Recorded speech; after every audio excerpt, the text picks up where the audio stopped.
Friends, if you're excited to watch Tyler Perry's latest 2025 release Straw in English, then make sure to like this video right now.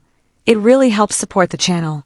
And if you're visiting our channel for the very first time, a big welcome to you. Don't forget to hit that subscribe button and turn on the notification bell so you never miss out on our reviews, updates, and deep dives into the most talked about movies. Now let's talk about today's movie, Straw Star. This is Tyler Perry's brand new project for 2025, and there's already a huge buzz surrounding it. In this video, we'll cover everything you need to know about this film, what kind of story it tells, what makes it special, and most importantly, where and how you can watch it. Whether you're planning to stream it online or looking for it on television, I'll tell you exactly which OTT platform or satellite channel will feature this movie and when.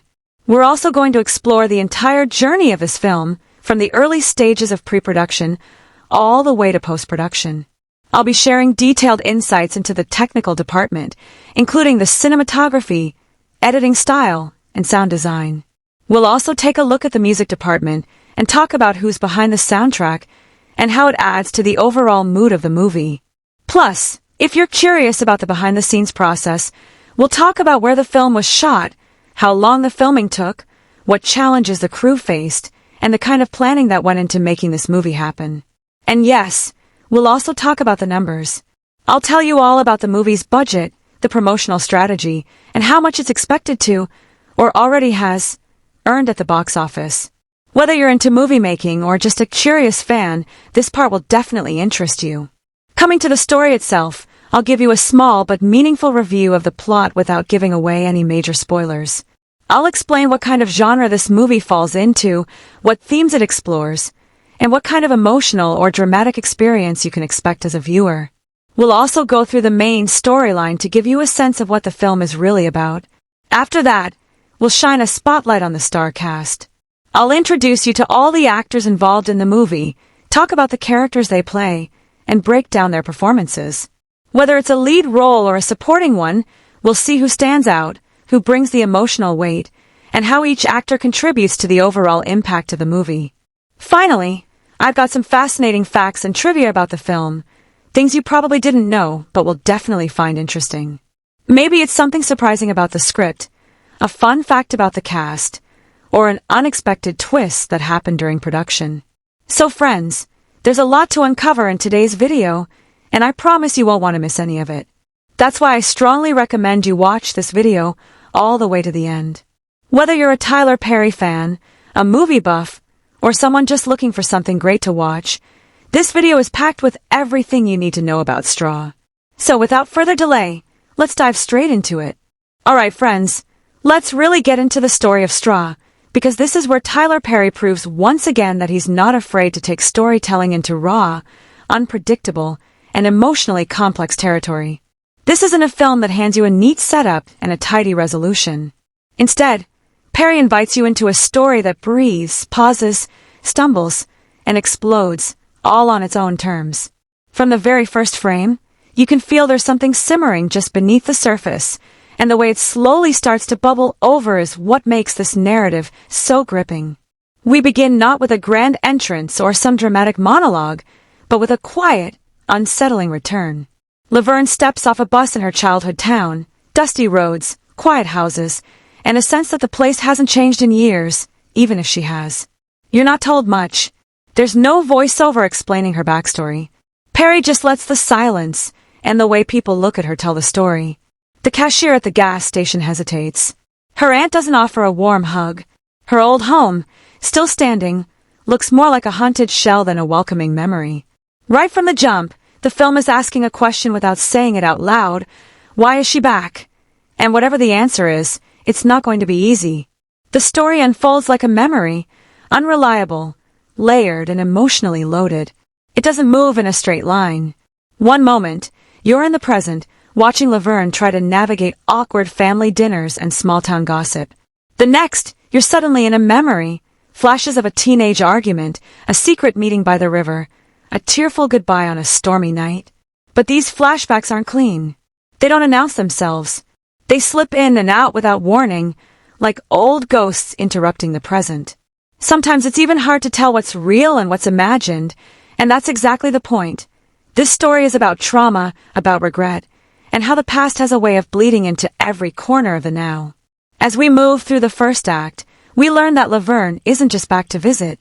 She's here to claim a piece of land that was left to her in a complicated will, land that her brother, Sam, has been living on and working for years. He sees her return as a betrayal, a cash grab, or worse, a reopening of wounds they've both spent years trying to bury. And just like that, the central conflict locks into place. But unlike most movies where land disputes become courtroom battles or political dramas, here it's all personal. It's not about acres or deeds. It's about ownership of the past, of family legacy, of choices made under pressure. This brings us to one of the film's most powerful tools, its ability to shift perspective.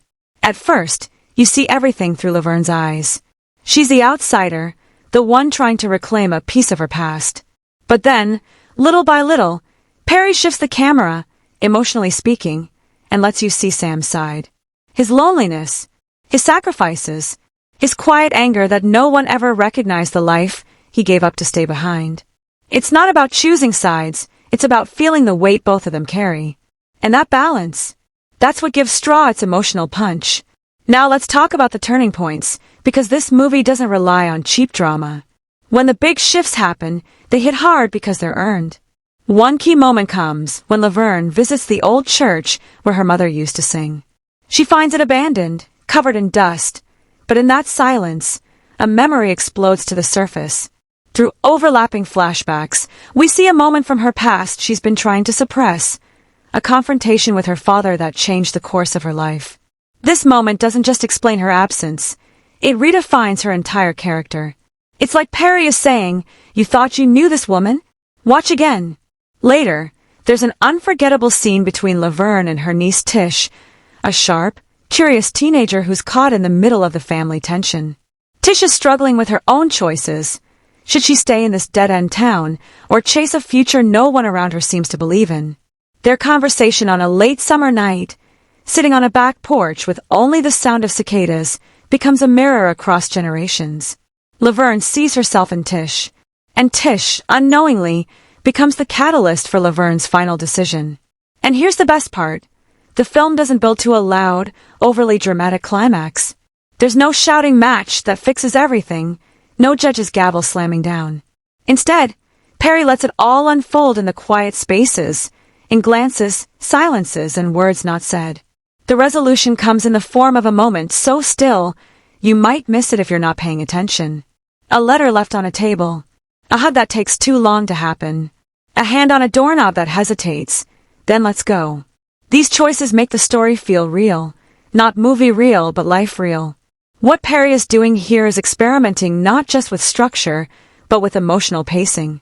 He's asking the audience to sit with discomfort, to listen to what's not being said, to piece together a story that's been broken and scattered across time.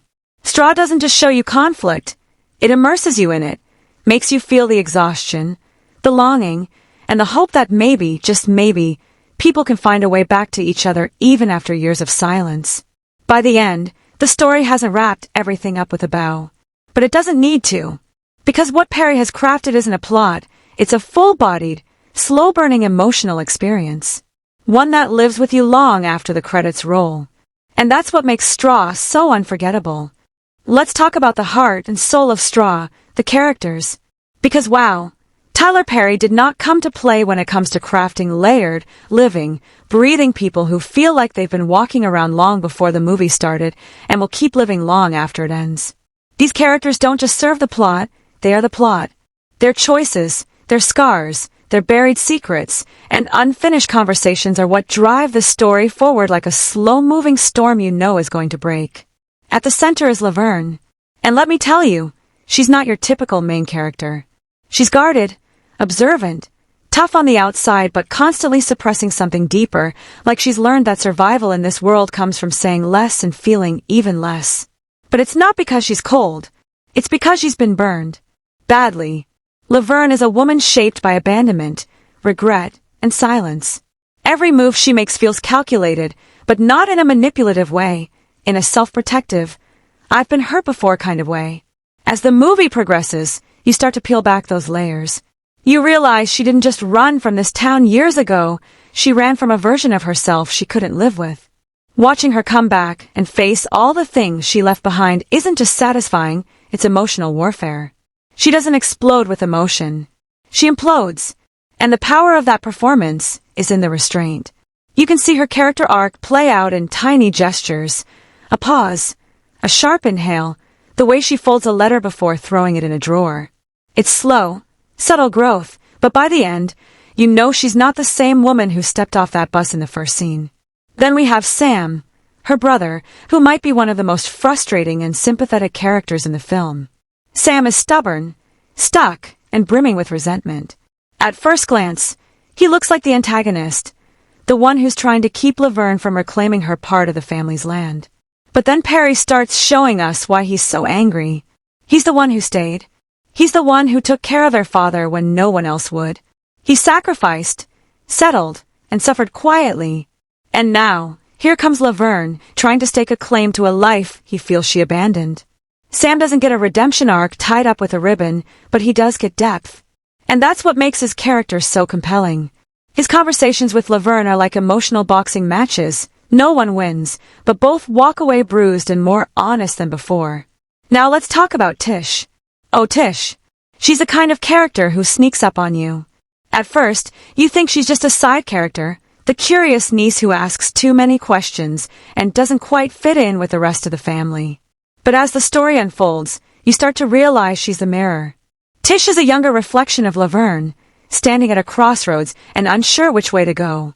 Her curiosity, her restlessness, her longing for something more.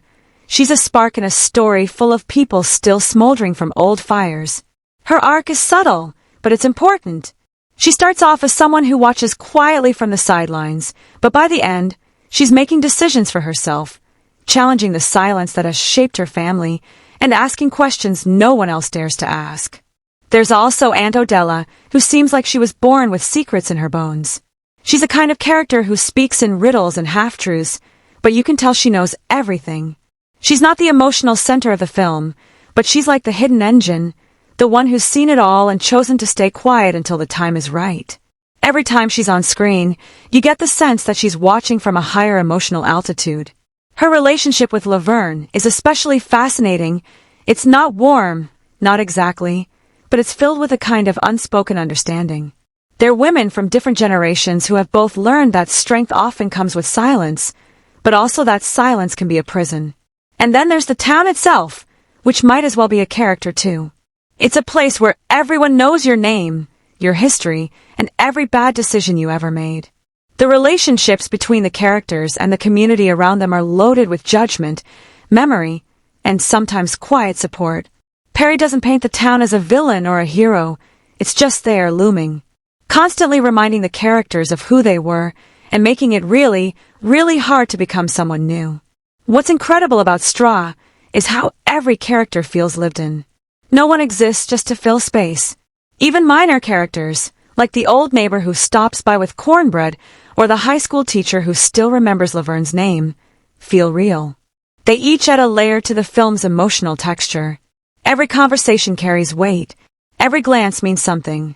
It's all woven together so that the characters are constantly shaping and reshaping the story through their choices, their fears, and their attempts, sometimes failed, sometimes triumphant, to connect with one another. The growth in this film isn't always dramatic. Sometimes it's in a character finally saying what they've been holding in for years. Sometimes it's in what they don't say, because for them, silence is the transformation. Perry understands that character development isn't about changing who people are, it's about revealing who they've always been underneath the armor. And in Straw, every single person is wearing armor. The beauty of the story is watching how, piece by piece, they take it off. Let's get into the performances, because Straw is a masterclass in how great acting can elevate a story from good to unforgettable. Tyler Perry didn't just cast people who could deliver the lines, he cast people who could live in their roles, breathe through them, and make you forget you're watching a movie. Every single performance in this film feels like it's coming from a place of deep emotional truth, and the cast brings a quiet fire to the screen that never dies down, even in the stillest moments. Starting with the powerhouse at the center, whoever plays Laverne, and Perry has kept this casting move under wraps until close to release, which only adds to the intrigue. Deserves every award you can think of. This actor doesn't play Laverne, she becomes her.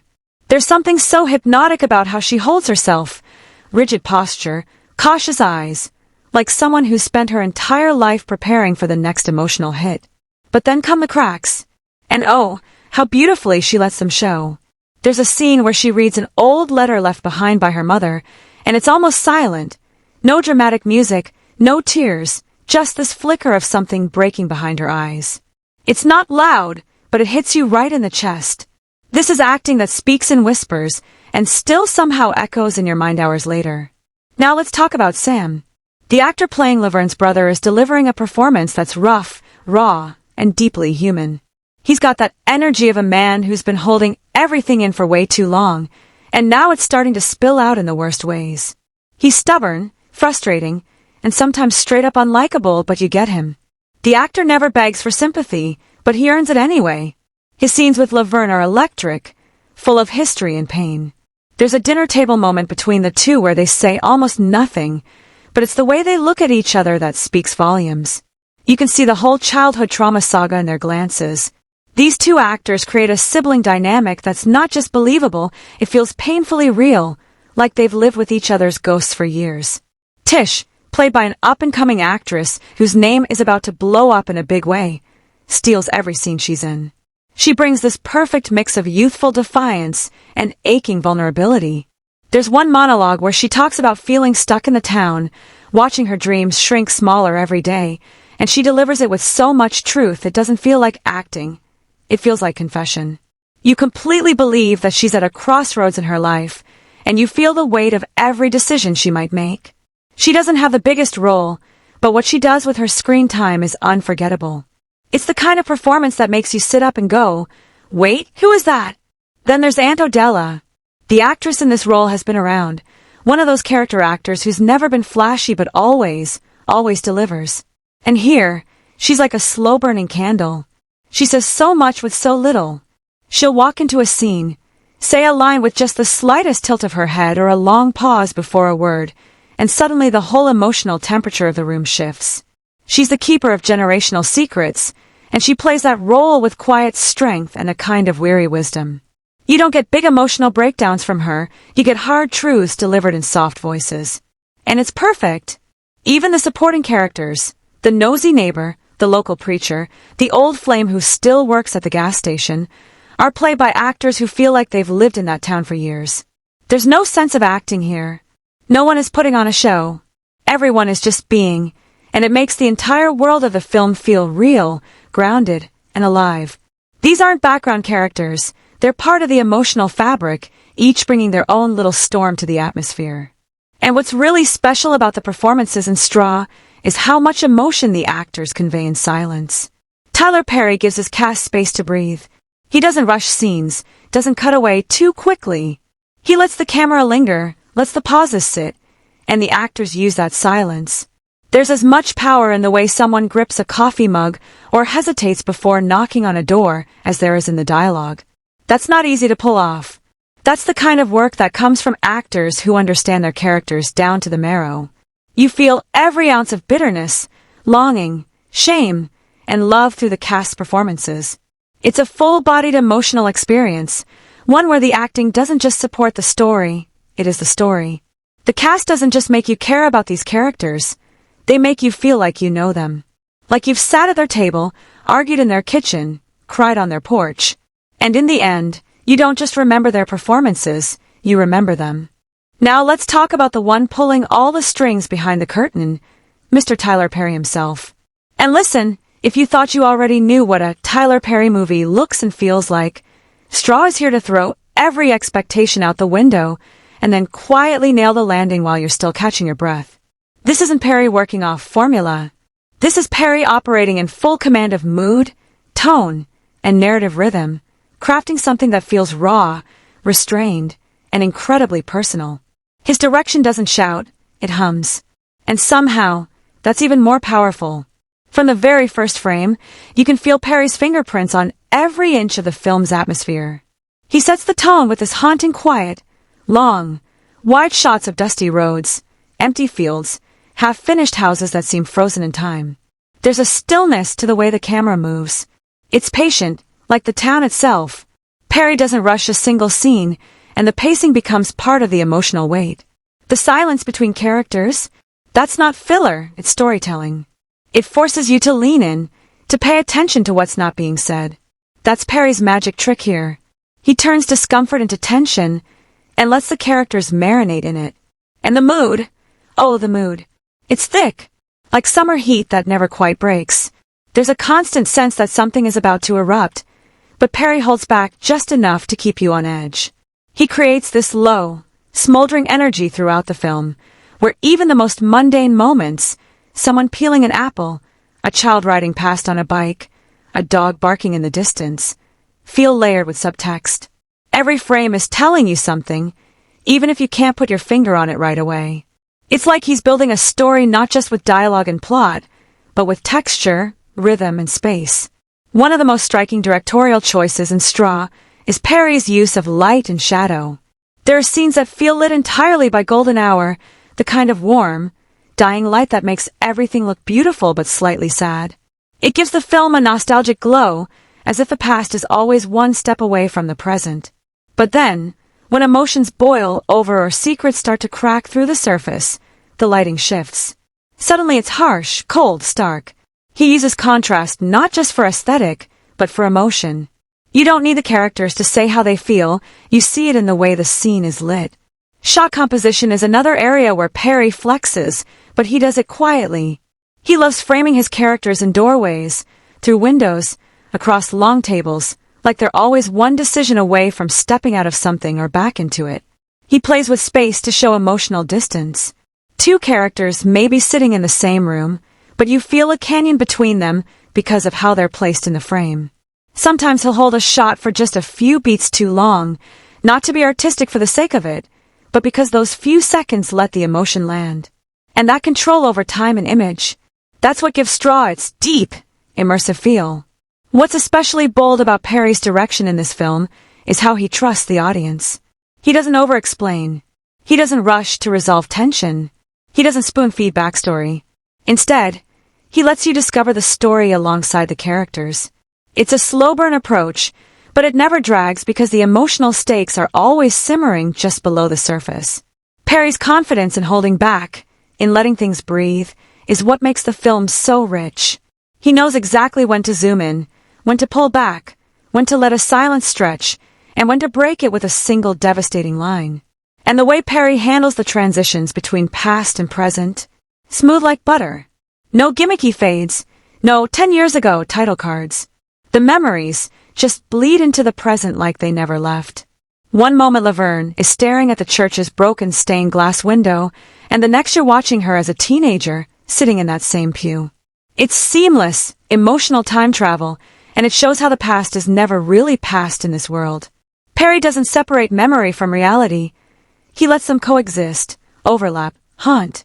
There's also a kind of spiritual undercurrent to Perry's direction. He's not preaching, but you can feel the weight of faith, guilt, and legacy in every moment.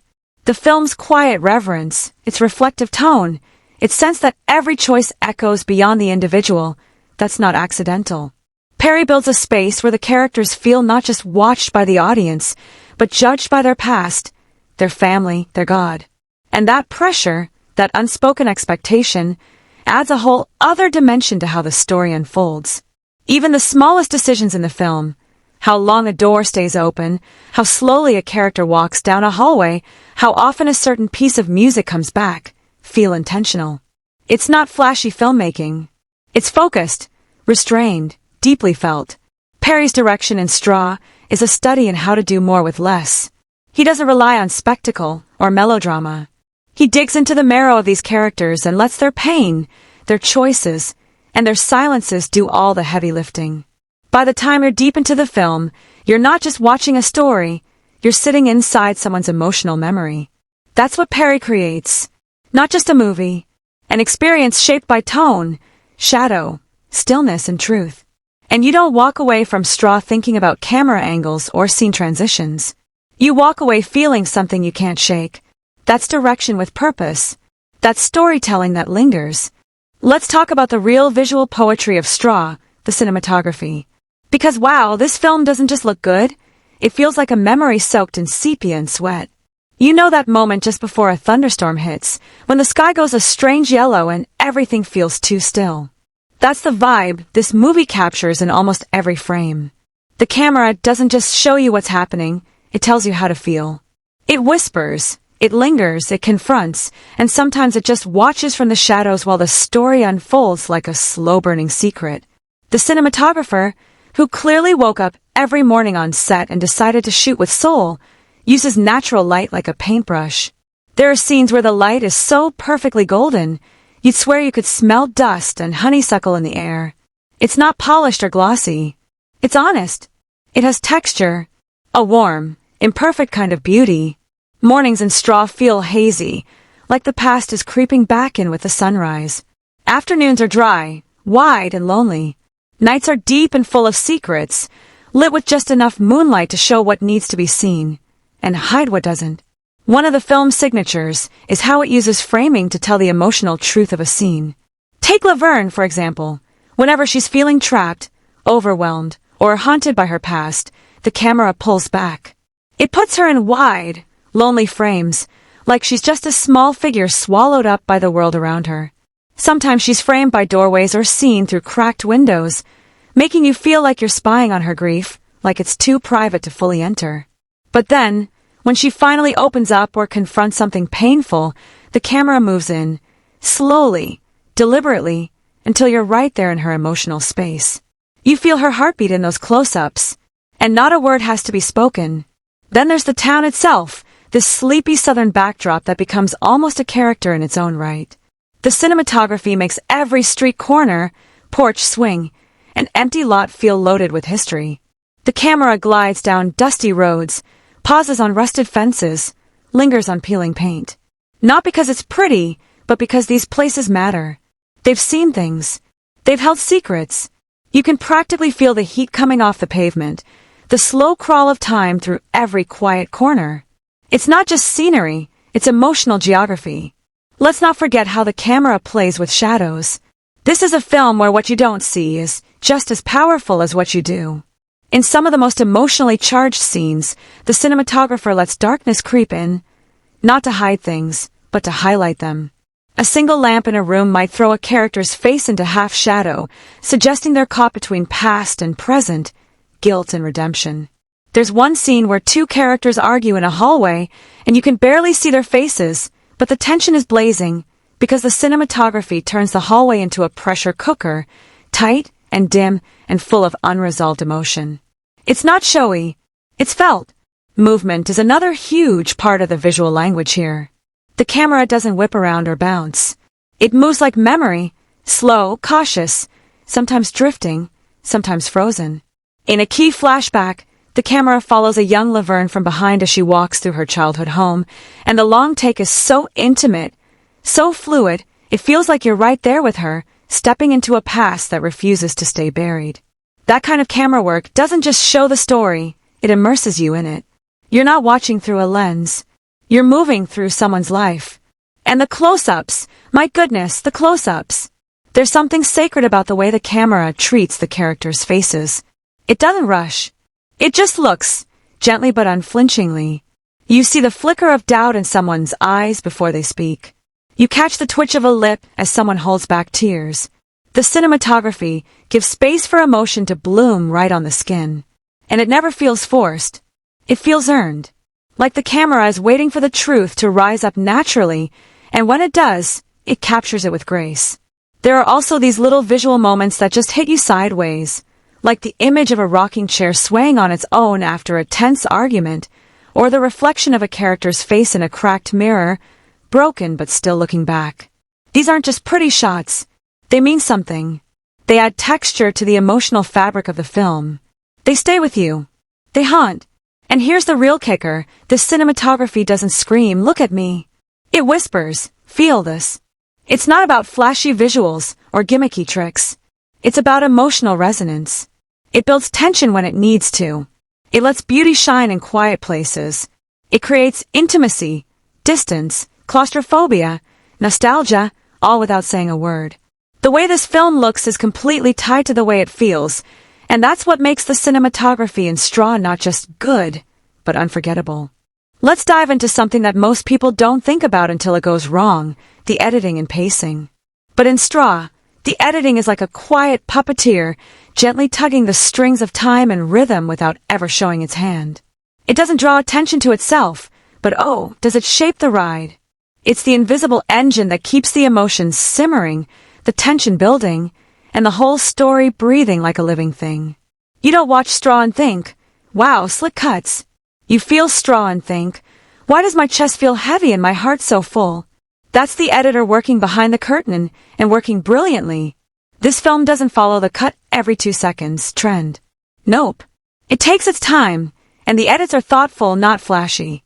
There are long stretches where the camera just holds and holds, letting a character sit in silence or a moment settle without interruption. The editing respects the performances, it lets the actors breathe. You can feel the weight of unspoken words in those pauses. It's not afraid of quiet, it leans into it. That's a big part of what gives the movie its emotional depth. The transitions don't slam into the next scene, they glide, like slipping from one memory to another, which perfectly matches the film's reflective, haunted tone. And the way the film moves between present day and flashbacks. Smooth. Effortless. You know how in some movies a flashback hits like a scene change and breaks the flow? Not here. In Straw, memories rise up out of the present like steam from a hot road. 1 second Laverne is staring at a field, and the next, she's there as a child, that same field buzzing with the past. There are no hard cuts or jarring transitions. The editor uses subtle dissolves, audio carryovers, and visual echoes to make it feel like the past is always there, just beneath the surface, ready to seep back in. And that's exactly what the story demands. Now let's talk pacing. Because pacing in a film like this is everything. Straw isn't here to race. It's here to build. The film unfolds like a slow, methodical unwrapping of a tightly wound secret. Some scenes stretch out with deliberate slowness, not because nothing's happening, but because everything is. There's tension in the stillness. The pacing is slow burn, but it's never stagnant. It keeps you leaning in, always waiting for the next layer to peel back. The editor knows exactly when to linger and when to move. Just when you think a moment might go too long, it shifts. Maybe a glance, a gesture, a crack in someone's voice, and suddenly, you're pulled deeper in. But that doesn't mean the film is all molasses. Oh no! When things need to move, they move. There are moments, especially emotional confrontations and key turning points, where the edits become sharper, the rhythm tighter, and the pace quickens. Not like an action movie, but like real emotional escalation.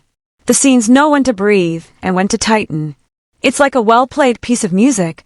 You've got the slow, mournful verses, and then boom, the chorus hits and your heart skips a beat. That's the power of good pacing. It creates contrast, tension, and ultimately, payoff. The editing also knows how to use silence and sound as rhythm. Sometimes a scene will hold on a character for just a beat too long. No music, no dialogue, just breathing and background noise. That pause, that's not a lull. That's intention. It forces you to feel what the character is feeling. The rhythm of the film isn't driven by plot points. It's driven by emotion. And that's where Straw really nails it. The editing isn't just about flow, it's about feeling. It controls your heartbeat without you even noticing. There's also a clever use of visual callbacks. The editor cuts between scenes that mirror each other. Same location, different time, same gesture, different meaning.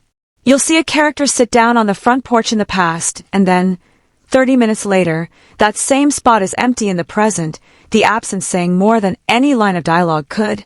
These visual echoes give the film a kind of emotional rhythm that deepens as the story goes on.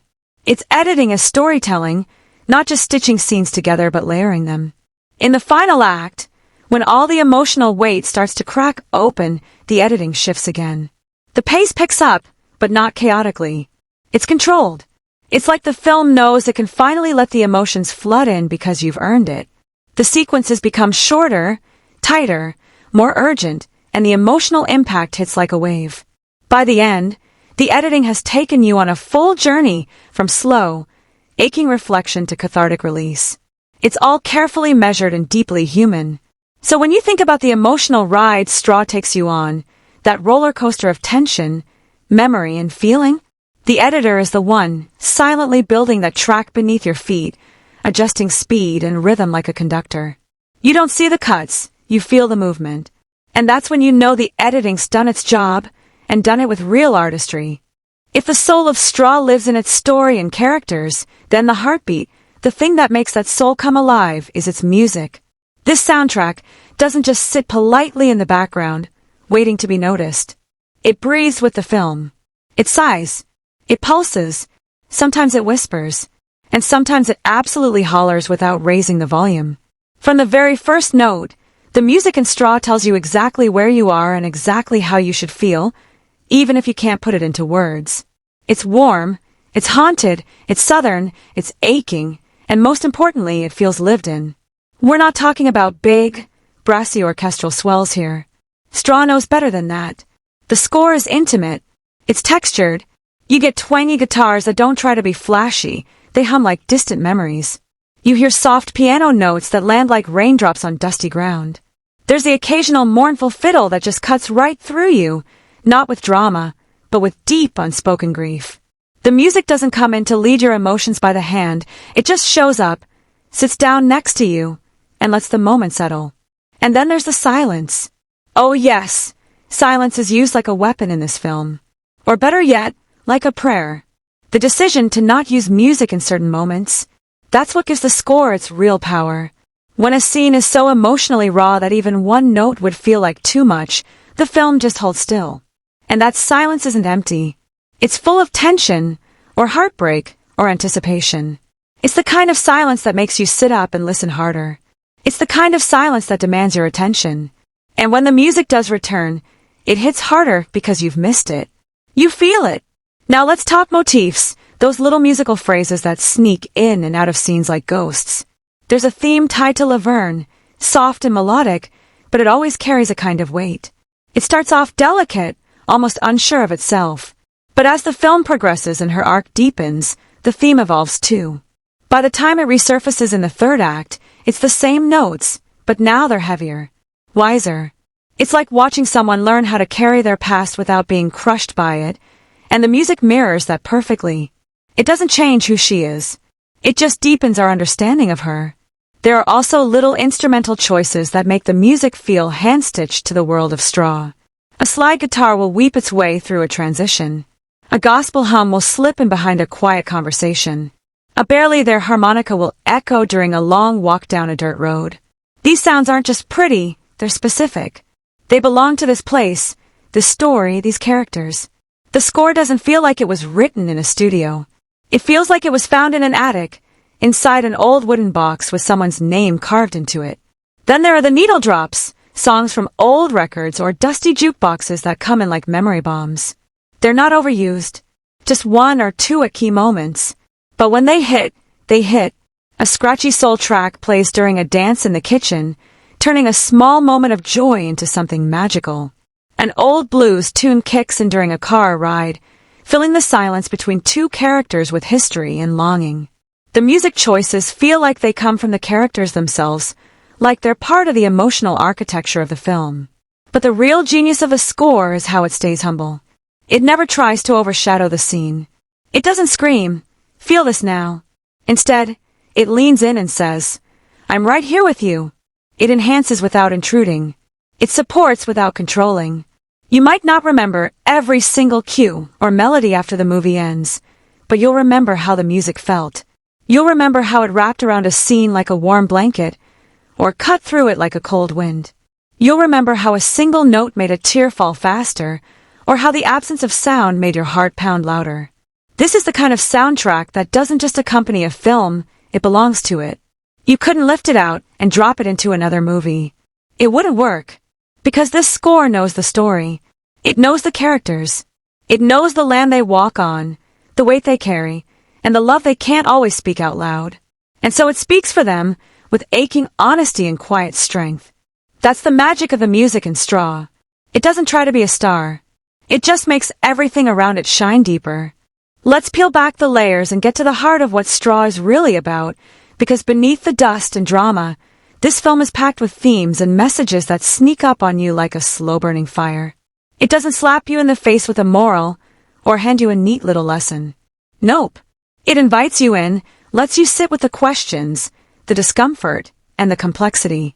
And by the time it's over, you find yourself thinking about things long after the credits roll. One of the biggest themes running through Straw is the weight of the past. This isn't just about individual memories. It's about how history, family secrets, and old wounds shape who we are, even when we try to run from them. The film shows us that the past isn't some distant thing locked away in a box. It's alive. It's in the way people move, the decisions they make, the silence that hangs heavy in a room. It's in the land, the weather, the fading paint on the houses. You can't escape it, and Straw makes you feel that with a kind of quiet insistence. It asks, what do you do when the past keeps pulling you back, even as you desperately want to move forward? Closely tied to that is the theme of forgiveness, both giving and receiving it. But this isn't a Hollywood-style, neat and tidy forgiveness story. It's messy, slow and real. Forgiveness in Straw feels more like a process than a moment. It's something that characters wrestle with internally, sometimes failing, sometimes getting closer. It's tangled up with pride, pain and fear. The film doesn't force forgiveness as a solution. Instead, it shows the complexity of what it really means to forgive someone, or yourself, when the hurt runs deep. Identity is another thread woven throughout the narrative. Who are you when your past is filled with secrets and silence? How much of yourself do you owe to your family, your community, your history? The characters in Straw grapple with these questions in ways that feel authentic and deeply human. The film doesn't hand out answers, but instead offers space to explore the idea that identity is not fixed. It shifts, sometimes painfully, as we confront who we were and who we want to be. It's about holding on and letting go, sometimes at the same time. Then there's the power of connection, especially the kind that comes from shared struggle and unspoken understanding. Straw doesn't treat relationships like fairy tales. The bonds between characters are complicated, fragile, and sometimes broken, but they are also the source of hope. Whether it's family, friendship, or something else, the film reminds us that human connection is what keeps us grounded when everything else feels like it's falling apart. It's the thing that makes us brave enough to face the past and uncertain enough to hope for the future. The film also delves into themes of silence and voice, how sometimes the loudest stories are the ones never told. There are characters who carry entire worlds inside them, locked behind quiet faces or unspoken words. Straw plays with the idea that silence can be both protective and destructive. It can shield us from pain but also isolate us. And finding the courage to break that silence, or even just to listen, becomes a kind of radical act. It's a powerful message about the importance of empathy and understanding beyond words. On a broader level, the film touches on the idea of place and belonging. The setting isn't just a backdrop. It's a living, breathing entity that shapes the characters and their stories. The land holds memories, secrets, and scars. It's both sanctuary and prison. This theme invites viewers to think about how our environment influences who we become, how roots can both tie us down and give us strength, and how belonging is complicated and deeply personal. What's impressive is that these themes never feel forced or preachy. They don't weigh the story down or make it feel like a lecture. Instead, they rise naturally from the characters' lives and struggles. The film trusts its audience enough to grapple with these big ideas without spelling everything out. It's a conversation starter, not a conversation ender. So as you watch Straw, you're not just watching a story unfold, you're invited to think about memory, forgiveness, identity, connection, silence, and place. And maybe, just maybe, you'll find a little piece of yourself in that tangled web. Because great films don't just show us other lives, they help us understand our own a little better. And Straw does that quietly, powerfully, and with a lot of heart. When it comes to visual effects and CGI in Straw, it's clear that the filmmakers knew exactly when to lean on technology and when to let good old-fashioned practical effects take the lead. This isn't a film that's trying to dazzle you with flashy digital wizardry or overwhelm with endless CGI spectacles. Instead, the effects work quietly in the background, blending seamlessly into the world the movie builds, so you hardly notice them, and that's exactly the point. The film's visual effects aren't showy. They're subtle, like a whisper that shapes the atmosphere rather than shouting for attention. When digital effects are used, it's mostly to enhance the natural environment or to gently bend reality just enough to serve the story. Maybe it's a slight manipulation of lighting, or weather that makes a scene feel heavier, or a shadow that lingers a moment too long to hint at something unseen. These moments don't break immersion. Instead, they deepen it, pulling you further into the film's moody, atmospheric world. But what really stands out in Straw is how much the film trusts practical effects, the tangible, hands-on kind that happen right in front of the camera. From weather effects like drifting fog and rain that feel soaked into the skin, to carefully designed sets and props that carry the weight of history, and where the physicality of these effects grounds the film in reality. You can almost smell the damp earth and feel the rough texture of the wooden porch. Practical effects give the film a tactile richness that CGI alone could never achieve, and the filmmakers clearly knew this. There are moments when the line between practical and digital blurs so well, you can't even tell where one ends and the other begins. That's a mark of careful craftsmanship. The digital work supports the practical without trying to replace it. For example, subtle enhancements in the background or atmospheric layers like drifting leaves or soft glimmers of light are all done digitally, but they feel like natural extensions of the environment, not artificial add-ons. The use of CGI is never about spectacle or eye candy. Instead, it's used sparingly and purposefully, just enough to nudge the world into a slightly surreal place without pulling you out of the story. This restrained approach means that when you do see something visual that's out of the ordinary, it carries weight and meaning rather than feeling like a distraction. It respects the grounded tone of the film while still allowing a touch of cinematic magic. The visual effects also help with the film's storytelling by enhancing the emotional beats rather than overshadowing them. When a character's memory shifts or a past trauma resurfaces, small digital flourishes gently shift the scene's atmosphere, softening edges or dimming colors to mirror what's happening inside their mind. These subtle effects work hand in hand with the performances and cinematography to create a richer experience. One fun thing to notice is how the film uses light and shadow effects, some practical, some digital, to create a mood that's almost a character itself. The interplay of dimly lit rooms, flickering candles, or shafts of sunlight breaking through trees feels crafted to make you lean in, almost like the visuals are whispering secrets to you. That kind of layered effect is a blend of practical setups enhanced with CGI finesse, and it's done with such care that it never feels over the top. So if you're someone who watches a movie looking for that wow CGI moment, Straw might surprise you. It's not about the flashy effects but the subtle magic that makes the world believable and immersive. The balance between practical and digital effects shows a filmmaking team that values authenticity and atmosphere over spectacle. And that's exactly why the visual effects here don't just support the film, they quietly elevate it.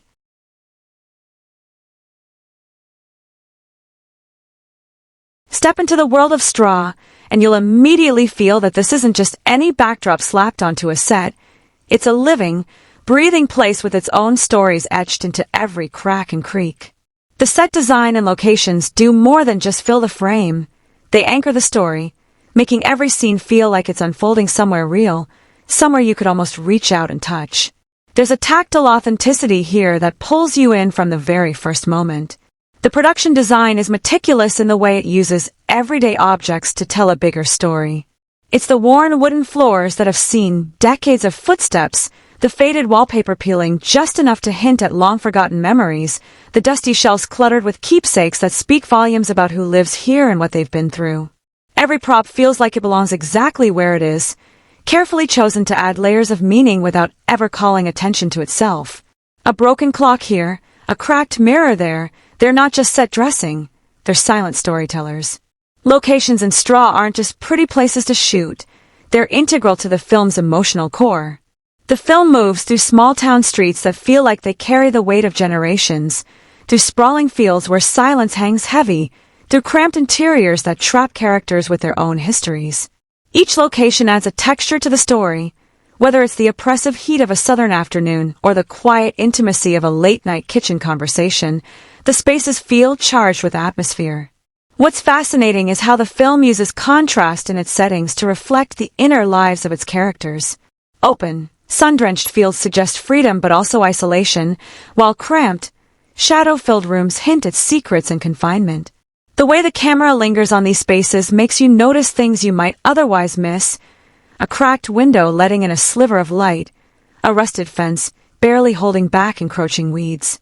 These details deepen the world and enrich the storytelling, making the setting almost another character in the film.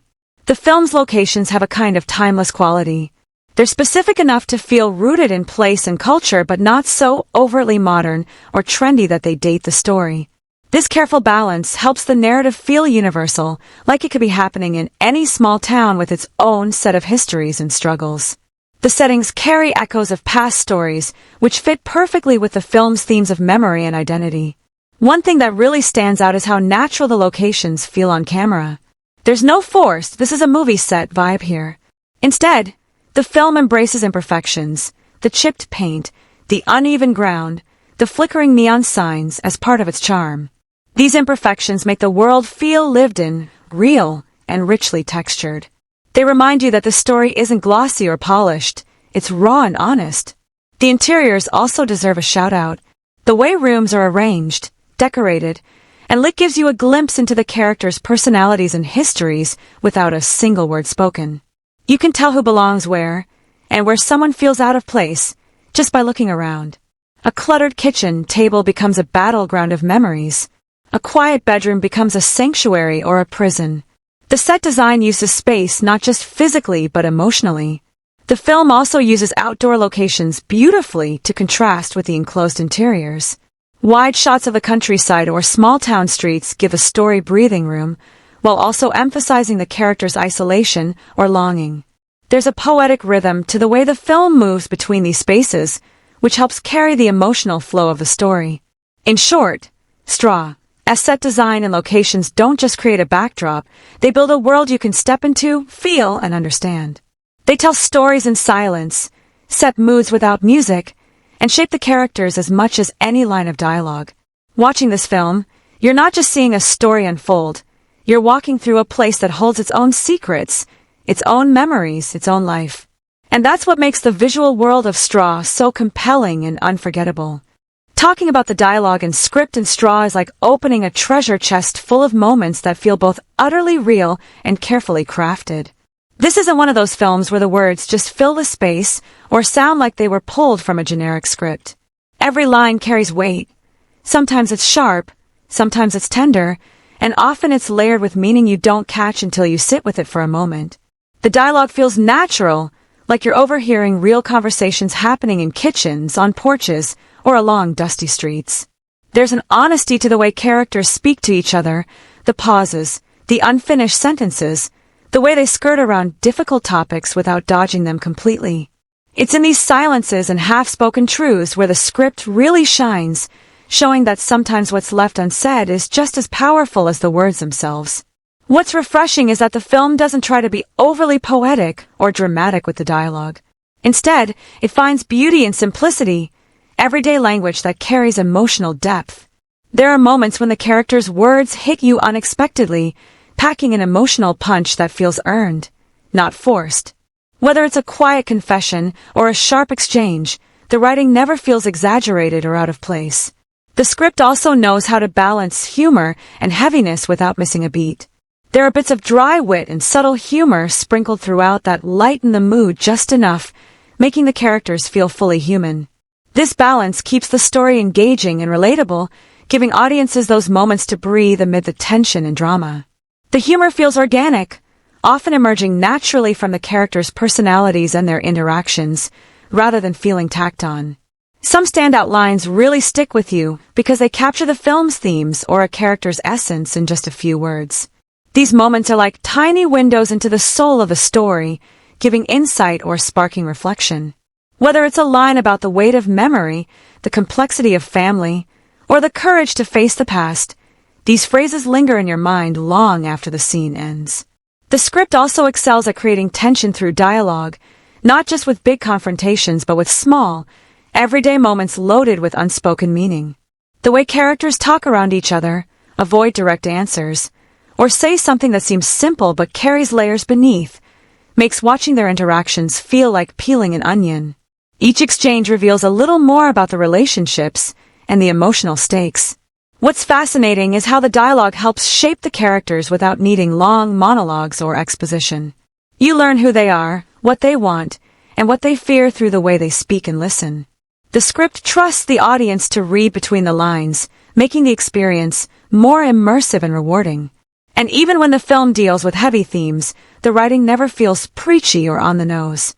Instead, it invites you to think and feel alongside the characters, making you part of the conversation rather than just a passive observer. The words feel honest and lived in, like they grew out of the characters' experiences rather than being imposed by the writer. In essence, the dialogue and script of Straw create a rich tapestry of voices, some loud, some quiet, some biting, some tender, that together tell a story that's as much about what's said as what's felt. It's a reminder that great writing doesn't always shout. Sometimes it speaks softly and stays with you long after the last word. Straw steps into its genre's shoes with a confident stride, but it doesn't just walk the familiar path, it twists, turns, and sometimes takes a detour that keeps you guessing. The film knows the rules of its genre well enough to play with them, teasing your expectations, and throwing in surprises that feel fresh rather than forced. It's like a friend who knows your favorite jokes, but still manages to tell them with a new twist that makes you laugh all over again. At first glance, you might think Straw fits neatly into a certain category, maybe drama with a dash of mystery, or a slow-burn thriller, but it resists being boxed in. Instead, it blends elements from different genres, weaving action, suspense, and even moments of humor into a seamless fabric. This mix keeps the tone dynamic without ever feeling uneven. You get the tension and stakes you expect, but also unexpected moments that lighten the mood or deepen the emotional resonance. The film plays with genre clichés in a way that feels clever rather than tired. You recognize the setup, a brooding character, a small town with secrets, the shadow of the past looming large, but then Straw shifts gears just enough to keep you off balance. It might start down a familiar road and then detour into territory that feels richer, more nuanced, or just plain unexpected. It's like watching a magician reveal not just the trick but the story behind the trick, making the whole experience more satisfying. One of the ways Straw stands out is how it balances the different genre ingredients. The suspense builds steadily, but it's never all high-octane adrenaline. Instead, tension often simmers under the surface, growing in quiet moments, in looks exchanged, in silences filled with meaning. This slow burn respects the audience's patience and rewards close attention, which isn't always easy to pull off in a genre that often relies on big set pieces or jump scares. The action sequences, when they arrive, feel earned and impactful, not just inserted to check a box. They're grounded in the characters' realities and motivations, which makes them hit harder emotionally. There's a grit and weight to these moments that keep them from feeling like generic thrills. The film seems more interested in the consequences of action than the spectacle itself, which adds depth. Humor sneaks in as a surprise guest, slipping into conversations and situations with subtlety rather than broad strokes. It's not there to undercut the drama, but to humanize the characters and provide relief at just the right times. This humor feels natural, like something that could emerge in real life when people are trying to cope with tough situations, rather than a forced punchline. Drama is the backbone of the film, but it's layered and textured rather than melodramatic. The emotional beats hit with precision because they're grounded in well-drawn characters and believable relationships. The genre conventions around conflict, tension, and resolution are present but handled with care, avoiding clichés that feel cheap or predictable. What's also refreshing is the film's pacing within its genre framework. It knows when to slow down and let moments breathe, giving you time to absorb the stakes and emotions, and when to pick up speed to push the story forward. This rhythm keeps the experience engaging without ever feeling rushed or dragging. Overall, Straw doesn't just tick genre boxes, it plays with them, sometimes breaking them, often bending them, and always respecting the audience enough to deliver something that feels both familiar and new. It's a film that understands its roots, but isn't afraid to grow in unexpected directions, making the genre feel alive and vibrant rather than dusty and predictable. Watching it is like stepping into a story you thought you knew, but discovering hidden rooms you never saw before. Straw isn't just a story you watch. It's a conversation the film starts about the world we live in, sneaking in social and cultural commentary with the subtlety of a well-timed whisper. The movie doesn't hit you over the head with messages or heavy-handed speeches. Instead, it weaves these ideas into the fabric of its story so naturally that you almost forget you're being invited to think deeply about them. The film touches on contemporary issues without making them feel like boxes to be checked. Instead, it feels like the characters themselves are living those issues, grappling with them in their daily lives. Whether it's the struggles of small-town communities facing economic hardship, the tensions between tradition and change, or the quiet but persistent inequalities that shape people's opportunities, Straw paints these themes in shades rather than stark lines. The commentary isn't delivered as a lecture but as a lived experience, making it all the more impactful. Politics lurk beneath the surface, not as explicit debates, but as part of the atmosphere. The decisions that affect the characters, the institutions that shape their lives, the invisible forces that both protect and constrain them. The film captures how these large, complex systems trickle down into personal stories without ever feeling preachy. It shows rather than tells, letting viewers piece together the bigger picture through details and interactions. Culture, too, plays a huge role in the storytelling. The film celebrates the nuances of community life, the rituals, the shared histories, the ways people hold on to their identity even as the world shifts around them.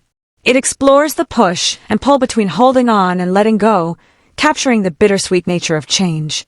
These cultural elements aren't just window dressing. They're vital to understanding the characters' motivations and conflicts. What's impressive is how Straw handles sensitive topics with care and complexity. It doesn't shy away from difficult conversations about race, class, or family trauma, but it also doesn't reduce these issues to stereotypes or easy answers. The film embraces ambiguity and messiness, acknowledging that real life is rarely neat or straightforward. This honesty gives the story emotional depth and makes the commentary feel genuine rather than manufactured. The film also explores themes of resilience and connection, how people find strength in each other amid adversity. This message comes through in a way that feels earned because it's grounded in the realities of the characters' lives rather than being overly optimistic or idealized. It shows the messy, imperfect ways people struggle, fail, and sometimes triumph together. Another fascinating layer is how Straw looks at identity, not just individual identity, but how identity is shaped by place, history, and community. It raises questions about what it means to belong, and how the past can both anchor and trap people. These themes ripple through the story, inviting viewers to reflect on their own sense of self and connection. Importantly, the social and cultural commentary is integrated so smoothly that it never slows down the narrative. Instead, it enriches the storytelling, adding layers that you can choose to unpack if you want to dig deeper. It's like a hidden thread running through the film, tying together personal drama and broader issues in a way that feels organic and alive. So while you might come for the story, characters, and atmosphere, Straw leaves you with more than entertainment. It leaves you with questions and reflections about the world outside the theater, wrapped up in a story that's as thoughtful as it is engaging. The commentary isn't just an add-on, it's part of what gives the film its heart and soul. When it comes to audience engagement, Straw has this uncanny ability to grab you by the heartstrings and pull you into its world, making you feel every moment with surprising intensity. From the very first scene, the film invites you in, not just as a passive observer but as someone who belongs in the story, someone whose emotions get tangled up with the characters' journeys. It's not just about watching what happens, it's about feeling what happens. There are moments that hit you unexpectedly. Sometimes laughter bubbles up when you least expect it, often because the humor is so genuine and rooted in real human quirks. These lighter moments aren't just breaks from tension, they deepen your connection to the characters by showing their humanity and resilience. You find yourself chuckling not at a joke, but at the way people behave when they're trying to make sense of a messy, complicated life. Then there are scenes that pull at the heart, where tears feel inevitable. The film's emotional beats are crafted so carefully that the sadness or heartbreak never feels manipulative. Instead, it feels earned and honest, like a reflection of real pain and hope intertwined. You might catch yourself holding your breath during tense exchanges or feeling a lump in your throat during quiet, intimate moments. The film respects your emotions, treating them with the same care it gives the story. Excitement and shock come in waves too. Whether it's a twist in the plot, a sudden revelation, or an unexpected act of bravery, Straw knows how to keep you on your toes. These moments aren't just about spectacle. They carry real weight because they're grounded in the characters' realities. You're not just surprised, you're invested in what those surprises mean for the people you've come to care about. What's really impressive is how the film invites reflection long after the credits roll. It plants seeds in your mind, questions about identity, belonging, and the ways people struggle and connect, that linger and grow over time. You might find yourself thinking back to a particular scene or line of dialogue days or weeks later, realizing there was more beneath the surface than you first noticed. The story is layered enough to encourage repeat viewings. Every time you watch, new details emerge, new connections become clear, and your understanding deepens. It's like a puzzle you want to return to, not just for answers, but to appreciate the craftsmanship in the storytelling. Straw also sparks conversations. Whether it's about the characters' choices, the social themes woven through the plot, or the film's emotional impact, it's a story that begs to be talked about. It's the kind of film you want to discuss with friends or revisit on your own to peel back its layers. The engagement doesn't end with the final frame. It spills over into the real world, where viewers bring their own experiences and insights into the mix. In essence, Straw doesn't just want your attention, it wants your heart, your mind, and your voice. It's a film that lives in the spaces between scenes, in the quiet moments of thought and feeling that movies don't always reach. Watching it is an experience that stays with you, inviting you to feel deeply, think critically, and come back for more.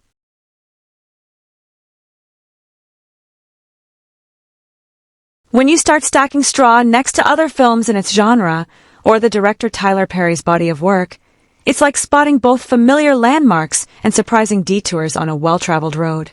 Perry is known for blending heartfelt drama with moments of levity and sharp social insight, and Straw carries that signature style, but it also pushes into fresh territory that sets it apart. Compared to other films in the same genre, think small-town dramas with a hint of mystery or family conflict. Straw refuses to settle for cliches. While you might recognize the archetypes, the troubled protagonist, the hidden secrets, the tension simmering beneath the surface, the way the story unfolds feels more textured and less predictable. Instead of relying on formulaic beats, the film layers its narrative with unexpected emotional depth and nuanced character work that keeps you invested in a way that many genre peers struggle to achieve. Looking at Perry's earlier films, Straw shares that emphasis on exploring complex family dynamics and cultural identity, but here there's a noticeable maturity in tone and storytelling. It's less overtly theatrical and more grounded, letting subtlety and restraint do a lot of the heavy lifting. This shift doesn't mean it loses the emotional punch Perry's films are known for. Rather, it delivers it with a more sophisticated touch, almost like a director leveling up his craft while staying true to his roots. The film also compares interestingly to some well-known titles that tackle similar themes, films that explore the tension between past and present, personal trauma and community bonds. What makes Straw stand out in this crowd is how it balances its narrative layers without feeling weighed down. It manages to be both intimate and sweeping, personal and universal. This balancing act gives it a unique voice in a crowded field where many films lean too heavily on one side or the other.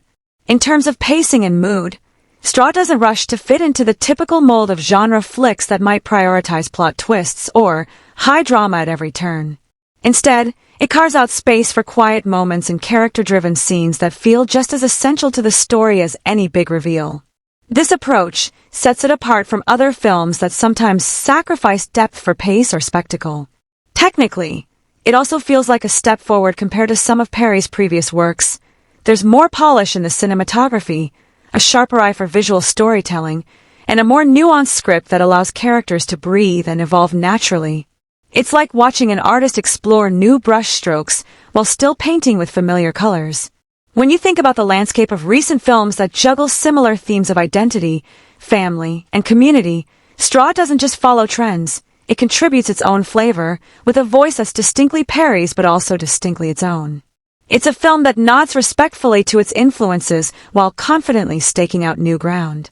So, whether you're a fan of Tyler Perry's earlier movies or someone who loves deeply emotional, character-driven dramas, Straw offers a fresh take that feels both familiar and excitingly new. It's like finding a favorite song that's been remixed with unexpected beats. You recognize it immediately, but you can't help but be drawn in all over again.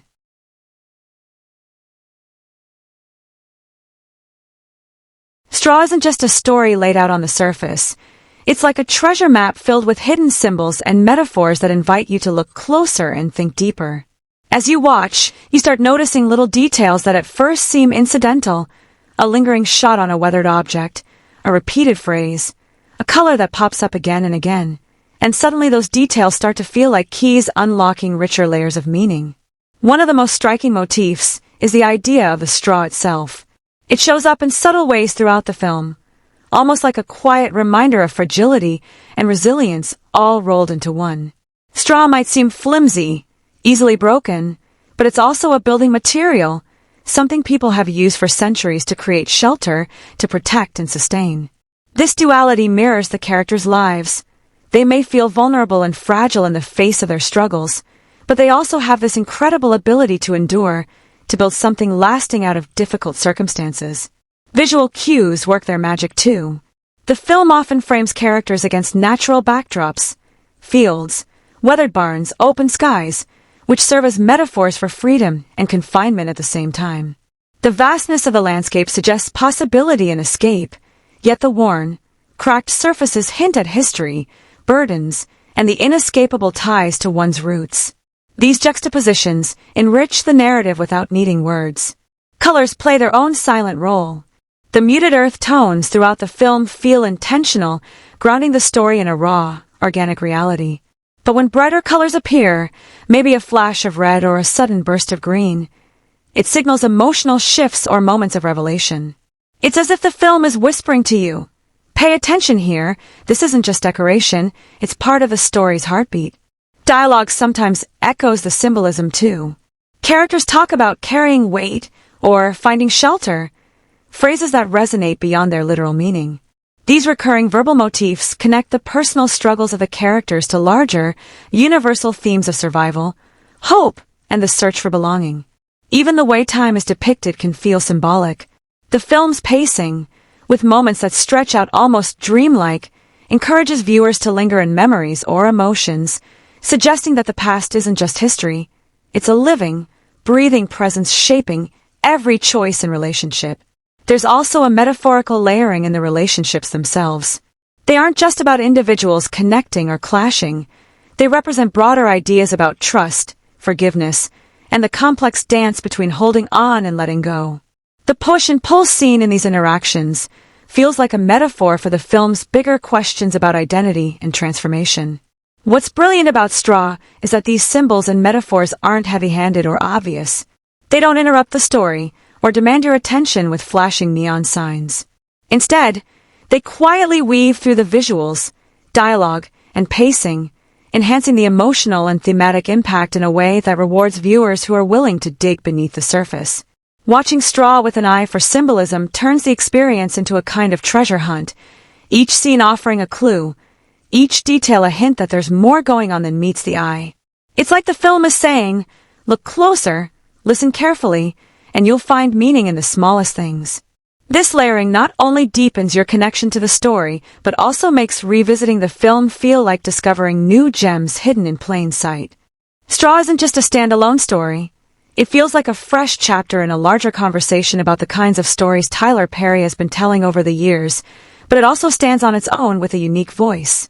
While it's not officially part of a franchise or series, it definitely echoes themes and motifs that Perry fans will recognize, deepening the emotional and cultural tapestry he's known for.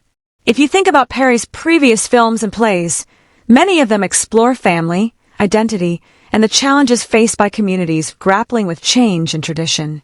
Straw fits right into this broader narrative, almost like a spiritual successor that takes those familiar elements but places them in a new setting with fresh faces and dilemmas.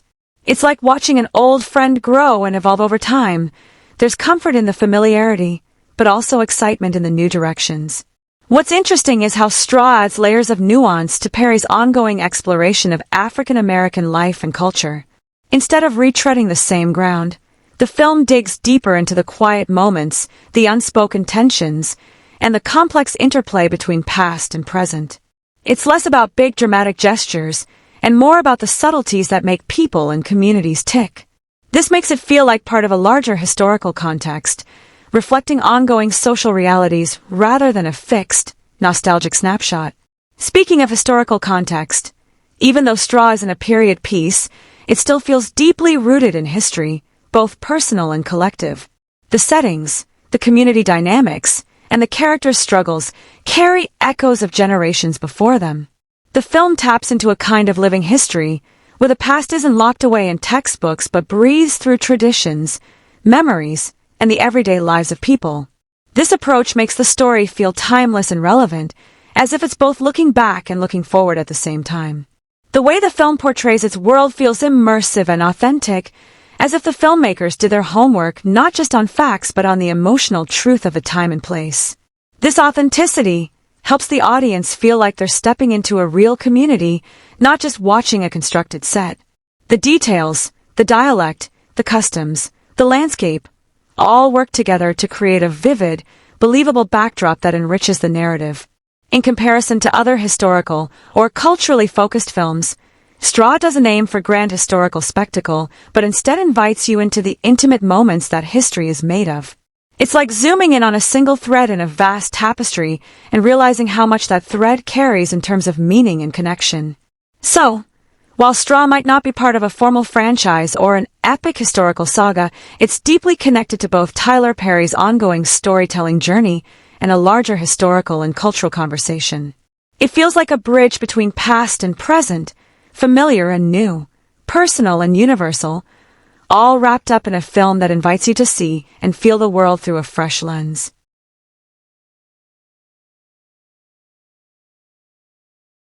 When diving into the numbers behind Straw, the film's budget is one of those interesting pieces of the puzzle that reveals a lot about how carefully the production was crafted.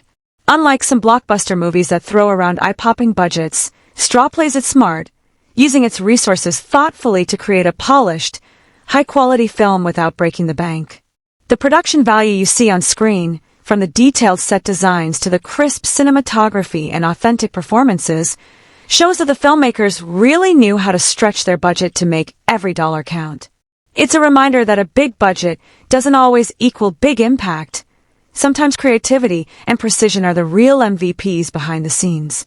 Now, when it comes to box office performance, Straw had an interesting journey. It didn't explode onto the scene with massive blockbuster numbers, but it found a steady and dedicated audience who appreciated its emotional depth and storytelling. The film's marketing campaign played a big role here. Rather than relying on flashy trailers or viral gimmicks, the promotional strategy leaned into the film's strengths, targeting audiences who value character-driven drama and cultural resonance. This approach may have limited its initial reach compared to wide-release tentpole movies, but it helped build genuine interest among viewers who were hungry for something authentic and meaningful. Audience reception further shaped the film's financial story. Word of mouth became a powerful driver, with viewers praising the performances, the emotional honesty, and the film's nuanced take on community and identity. This grassroots buzz translated into steady ticket sales, especially in markets where Tyler Perry's name carries strong weight and where stories like this resonate deeply. It's the kind of success that might not headline box office charts immediately but grows organically, sustaining the film's presence over time. Another factor worth noting is how the film's budget and earnings reflect the current landscape of cinema, where mid-budget films with rich stories sometimes find their biggest audiences outside traditional theaters, through streaming platforms, rentals, and international markets. Straw fits neatly into this evolving model, where the focus isn't just on opening weekend numbers, but on long-term engagement and impact. So, in the grand scheme of things, Straw strikes an intriguing balance. It's a film that didn't need a colossal budget to deliver high production quality, and it carved out its own space at the box office by leaning into smart marketing and heartfelt storytelling. It's proof that in today's film world, success isn't just about the biggest opening day. It's about connecting with audiences in ways that count and letting the film's true value shine through over time. So you're ready to dive into Straw and experience all its emotional twists and turns. Now the big question is, where can you actually watch it? The good news is that this film has been made available through multiple platforms, giving you plenty of options depending on how you like to enjoy your movies. First up If you love the cinematic experience, the big screen, the surround sound, the shared energy of an audience, Straw had a theatrical release, so if you catch it early enough in theaters near you, nothing beats watching it that way.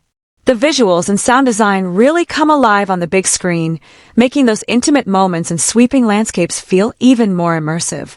Plus, there's something about sitting in a dark theater that pulls you deeper into the story, letting you feel every nuance without distractions. But let's be honest, not everyone has the time or the theater nearby, and that's where streaming platforms come into play. Straw is available on several popular streaming services, which means you can watch it from the comfort of your couch, at your own pace. Whether you prefer to binge with snacks in hand or watch in smaller chunks, streaming gives you the flexibility to experience the film on your own terms. Some platforms even offer the film in HD or 4K, so the stunning cinematography and subtle details won't be lost no matter your setup. If streaming isn't your thing, digital rental or purchase is also an option. Services like Amazon Prime Video, iTunes, and Google Play offer Straw for rent or buy, so you can own a copy to watch whenever you want, rewind those powerful scenes, or share with friends and family. This is a great choice if you want to make sure you have uninterrupted access, especially if you're someone who enjoys collecting favorite films digitally. And here's a little pro tip. For the fullest impact, try to watch Straw in a quiet environment where you can really focus on the story and the performances. It's a film that rewards attention to detail, so whether you're on a big TV, a projector setup, or a high-quality tablet, make sure your sound is clear and your screen is bright enough to catch those subtle visual cues and expressions that add layers to the experience. In short, Straw is pretty accessible across the board. Whether you're a theater buff, a streaming enthusiast, or a digital collector, there's a way for you to dive into this compelling story. It's all about picking the setting that lets you connect with the film's heart and soul in the way that suits you best.